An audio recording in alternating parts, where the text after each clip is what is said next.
I never imagined that one simple message could turn my entire world upside down. My name is Emily, I'm 32, married for 7 years, and until now, I thought our marriage was perfect. My husband and I have always had trust. Our life was stable, predictable, loving. But last night, that stability cracked. It all started when a stranger messaged me. He claimed he had seen messages from my husband to another woman, his coworker. At first, I laughed it off. My husband? Cheating? That's impossible, right? But as I read the details, my heart sank. He described intimate details, things only my husband would know, even moments from vacations we had taken together. I felt my chest tighten. My stomach dropped. Every memory of us, the laughter, the intimacy, the trust, suddenly seemed like it could have been a lie. My mind raced. Could this be true? Was my husband capable of this? Or had this stranger simply made a mistake? I tried to calm myself. I waited until bedtime, when the house was quiet. I sneaked his phone, searching for any trace of these messages. Nothing. Nothing at all. My mind spun. Did he delete them? Had he been planning this for months? Or was it just paranoia creeping in? I tried to focus on normalcy, acting like nothing had happened. I smiled at him, laughed at his jokes, made dinner, all while feeling a storm raging inside me. Each glance at his phone or social media made my heart leap. Was she texting him right now? Were they still talking? I logged into his Facebook on my own phone. I monitored, waited. And then I realized the most painful part, it wasn't even the messages themselves. It was the not knowing. That uncertainty gnawed at me. A slow, relentless torture. Should I confront him immediately? Should I wait for proof? Every instinct screamed at me in different directions. If I confronted him too soon, would I ruin everything with false accusations? If I waited, would the truth slip further away? The night dragged on. It was 2 a.m. and sleep refused to come. My mind replayed every interaction, every smile, every touch from the last week. Could I tell if he was guilty just by his behavior? Was he capable of betraying me like this? I didn't know anymore. And that's where I am, staring at the ceiling, heart racing, trapped between fear and hope. The next day would bring a choice. Do I confront him, demand the truth, and risk destroying what we have? Or do I wait, hoping for proof to either confirm or deny my worst fears? I had no answers yet. But one thing was clear. Nothing would ever be the same. The morning after that sleepless night, I felt like I was moving through fog. I looked at my husband across the breakfast table. He smiled at me, asking about my plans for the day, and for a split second, everything looked normal. But inside me, nothing was normal anymore.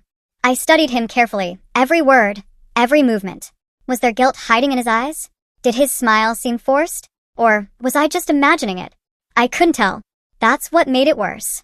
When you start doubting the person you love most, every detail feels like evidence. All day at work, I couldn't focus. I kept replaying the stranger's message in my mind. He described something crazy your husband did on vacation. My husband and I had shared those memories together, and now they were being whispered to another woman? That thought burned me from the inside. I tried to distract myself, but even small things triggered me. A coworker's phone buzzed, and I thought of him secretly texting. I saw a couple laughing in the parking lot, and I thought of how he used to laugh with me. The fear twisted into anger, and the anger slipped back into fear. By the time I got home, I had made a decision. I wasn't going to keep living in this storm of uncertainty. I needed answers.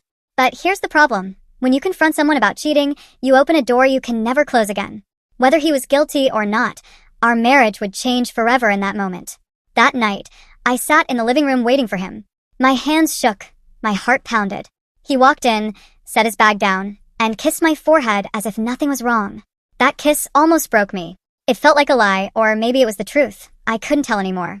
I asked him to sit down. He looked concerned, sensing my seriousness.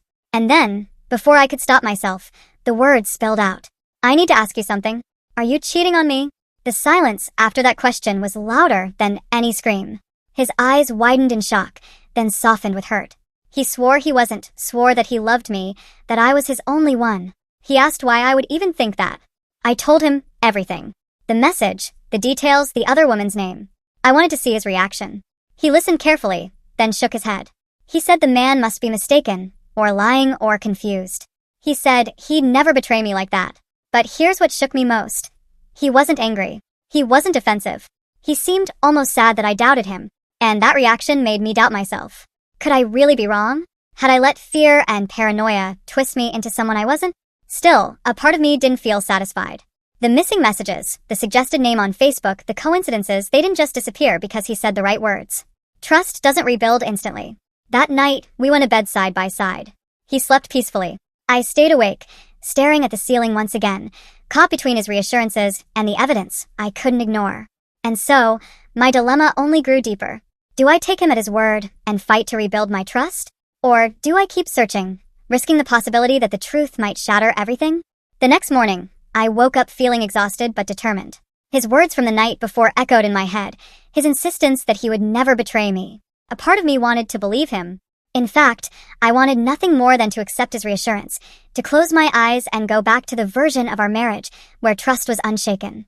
But then I remembered the gaps in his messages. The missing pieces. The story that stranger told me. Those things didn't just vanish overnight. My heart wanted to trust him, but my mind wouldn't let me. So I made a quiet decision. If the truth wasn't going to come out on its own, I would find it. Not because I wanted to destroy us, but because I couldn't live in limbo any longer. I began small. I checked his phone again when he went for a shower. Nothing. Clean as before. I searched his email, his social media, even the Notes app, anything that could hide messages. Again, nothing. It was as if he had scrubbed his entire life spotless.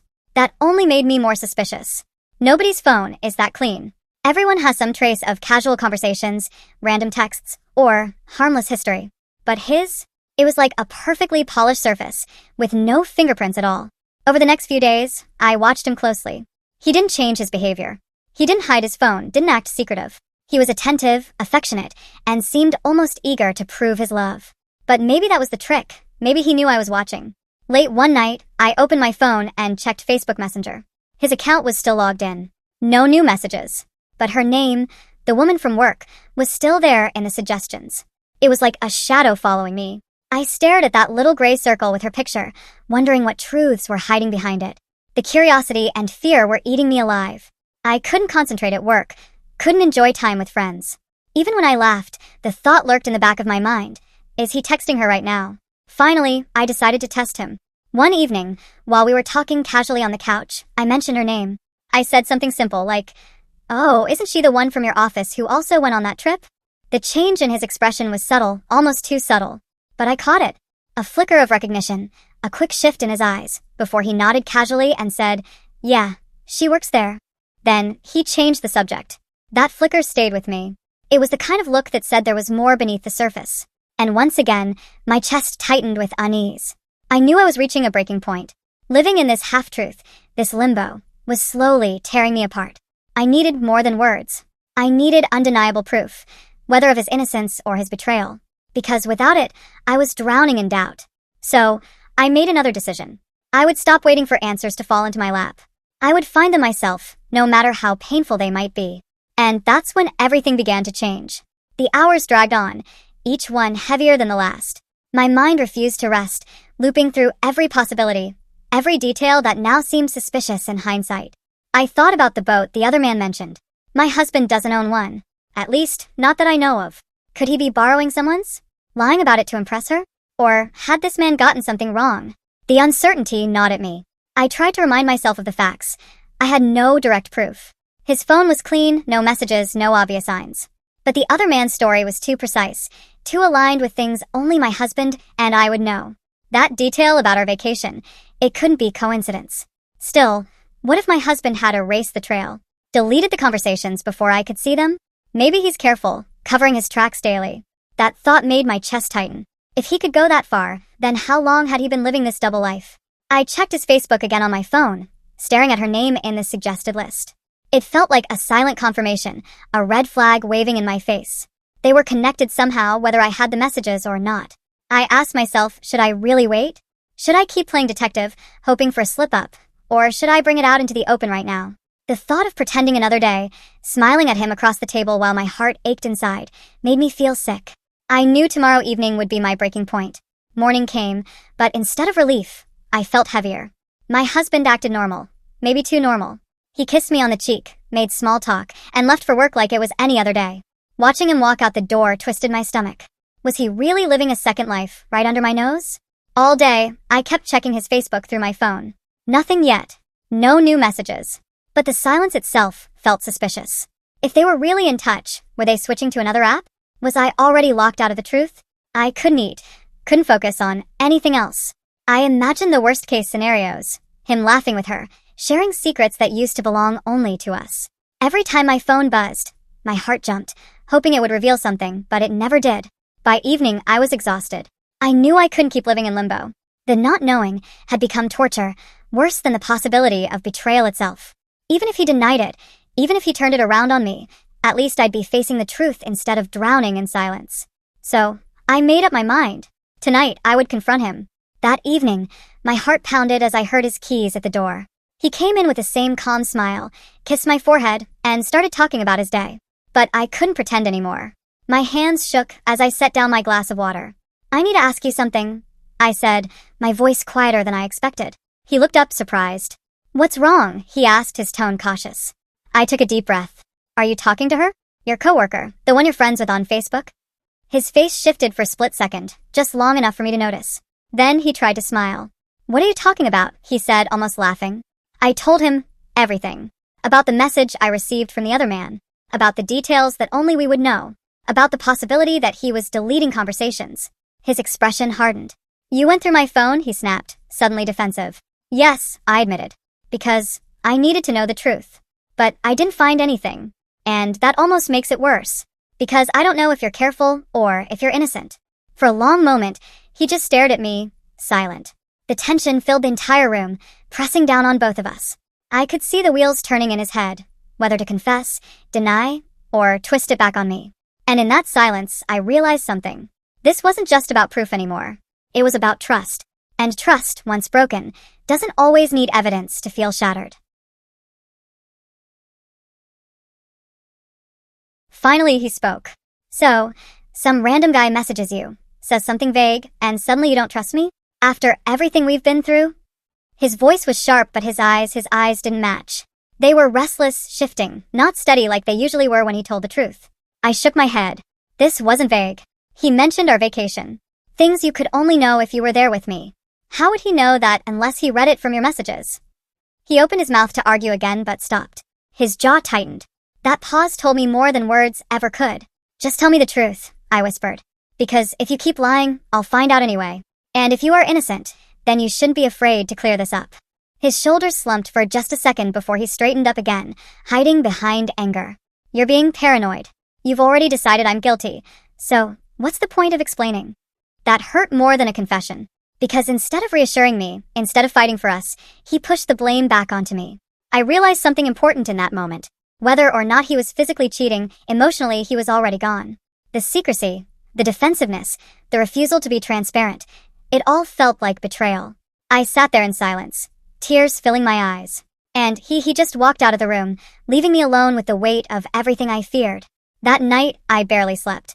I lay there, staring at the ceiling, wondering how my life had changed so suddenly. Just a day ago, I believed I had a faithful husband, a secure marriage, and a future I could trust.